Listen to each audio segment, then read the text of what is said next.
He's a former Brewers pitcher. You can hear him on his podcast, Buses, Benches, and Baseball. It's time to hear from FanDuel Sports Network Brewers analyst, Tim Dillard, as he joins Wisconsin Sports Daily on the Wisconsin Sports Radio Network.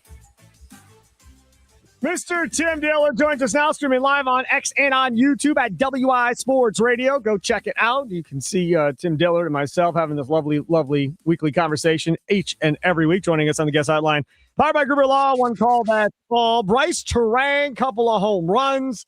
That felt good. That was kind of the name of the game, was the long ball that we saw there yesterday in a back-and-forth contest. Yeah, I think wasn't every run in that series by the Brewers off of home runs? You don't really see that very often, yeah. But no, it was good. Yeah. I mean, I was just going to say, like, I watching the entire games. I mean, there were so many highlights, but for every highlight, it seemed like there was a low light. But those home runs, seeing that power, especially from Bryce Terang, picking up where he left off from last year. I mean, those are good signs.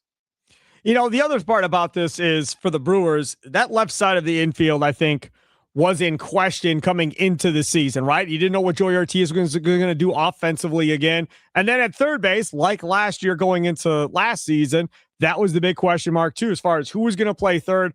Offensively, what were you going to get from third base? And as I think we sit here today, I think the fears that some people had about the left side of the infield offensively probably are still in the same spot as they were before.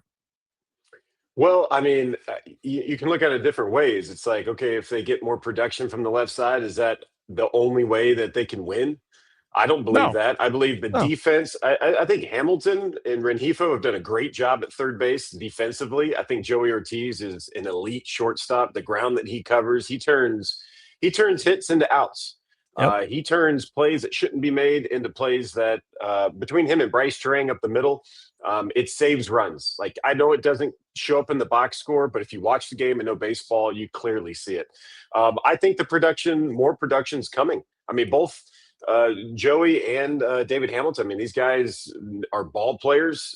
They're going to put it together. They're going to figure it out. But they're getting on base at times. They're stealing bags. I mean, there's stuff that's happening. And again, what are we zooming halfway through April right now? Only 140 something games left. Yeah, only 140. And people are freaking out because they've lost 5 in a row. And they've lost 6 in a row since, what was it, 87 or 89, whenever it was the last time they lost 6 in a row, which seems pretty crazy to me that it's been that long. Very impressive by the organization if it's truly been that long. When we talk about where the Brewers are right now, a lot of talk is going to be injuries and so forth, and we'll get into that at some point, Tim Dillard. But I saw you on postgame last night after the game talking about Brandon Woodruff and the conversation of, did Pat Murphy maybe pull him a little too soon because he was only at 70 pitches when he decided, to go to his back end of his bullpen with, again, 3 guys that I think he trusts a lot right now with Uribe, Zerpa, and Trevor McGill. Your thoughts on how that played out yesterday? Yeah, I mean, pretty much what I said. I always love this too, because I'll just throw some random stuff out there, and then we get to actually hear from Pat Murphy on the post game, and I'm like, if he says anything close to what I said, I feel really good about myself. But here's the thing: Brandon Woodruff is a guy. If he wanted to go back out and fight for it, he would have gone back out there, and I think he was willing to do that. Before you let your guard down as a pitcher, you have to get the words from the manager or the pitching coach saying you're absolutely done. And I think he came in going, hey, I can go one more. And I think Pat Murphy, here's the two sides of the coin. If Pat Murphy throws him back out there and he, reaching a pitch count limit up in the 90s, or like if it's a bad inning, then all of this heat goes on Pat Murphy. Why are you throwing Woodruff back out there? And then he's got to be like, well, he wanted to go back out there and I felt like, I trusted him. Now you're throwing it on Woodruff. So there's a lot of different things. But when you have a bullpen like the Brewers, it's easy to go to those guys. And Uribe hasn't been bad at all. Serpa has not been bad. McGill had one bad outing where it didn't go his way. So you can't sit there and go, he's going to Joe Schmo in the bullpen. No, this bullpen's been good. So he goes to these guys. I think the only thing that you could second guess on was putting Serpa back out there for the second inning, because you brought him in to clean up Uribe's inning.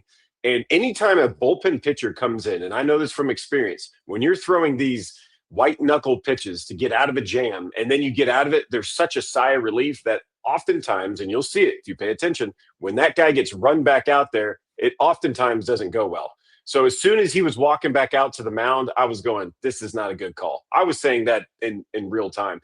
Hearing later that, maybe they were strapped for bullpen arms out there was kind of the, hey, that's why we did it. I didn't agree with that one. But when it comes to Woodruff, if that guy is fighting to get back out there, then you put him back out there. But from what I'm hearing, what I'm gathering, he did his job. I mean, going 6 innings, having that many up downs. I know it was only 70 pitches, but that's a really good outing for him.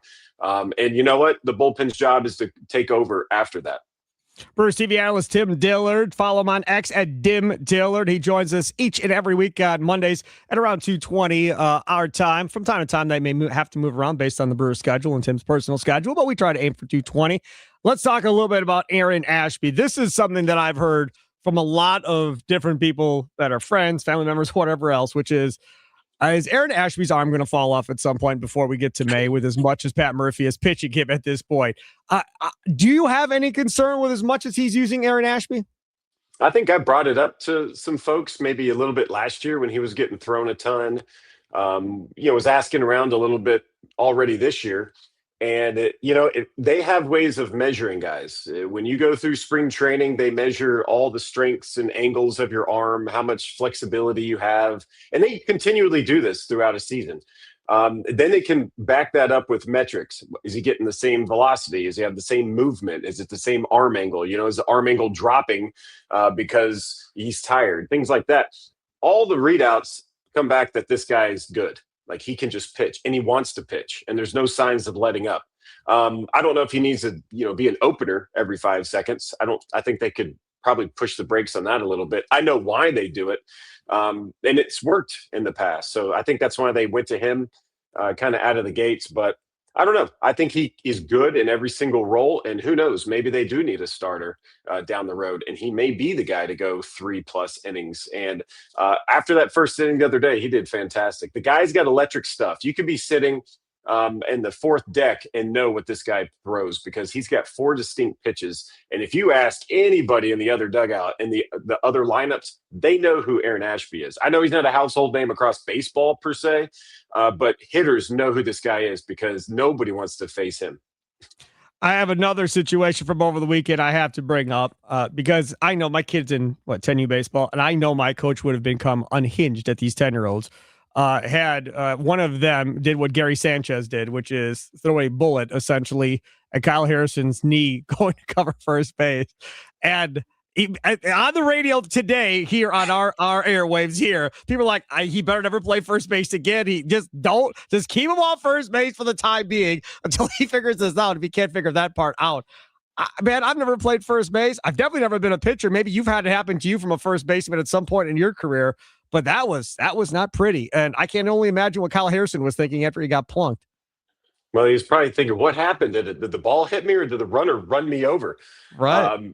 Yeah, that has happened to me. It happens quite a lot. You don't see it a lot in the big leagues, right? I don't think Gary Sanchez is the smoothest first baseman that's out there. He's kind of a blunt instrument. That comes from a catching background. There's nothing wrong with that. That's a lot of players in baseball. And that was a tough play all the way around. It was just in between. It's a little intermediate throw. Do I shuffle past it? The runner's getting down the line. Left-handed pitcher. There's a lot of moving parts. That did not end the way anybody wanted it. Hopefully Kyle Harrison's okay.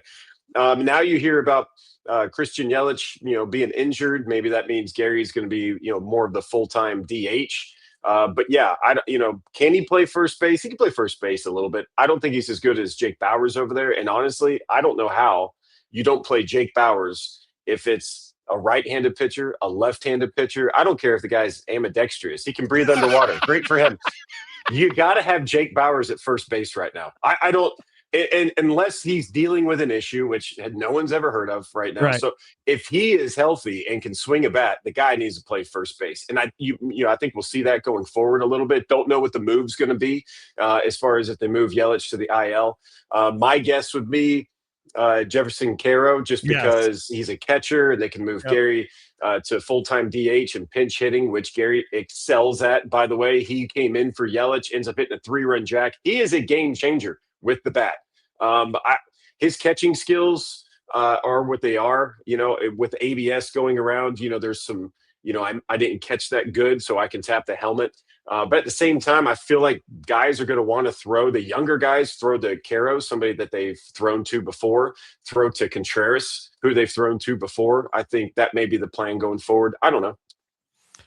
The whole series of bunts and Trevor McGill, you ever see something like that before in a game where you just had bunt after bunt after bunt in a situation like that and it was a mess? Yeah, absolutely. I remember one of the first times I saw it, we had a guy named Joe Thatcher, if you remember Joe Thatcher.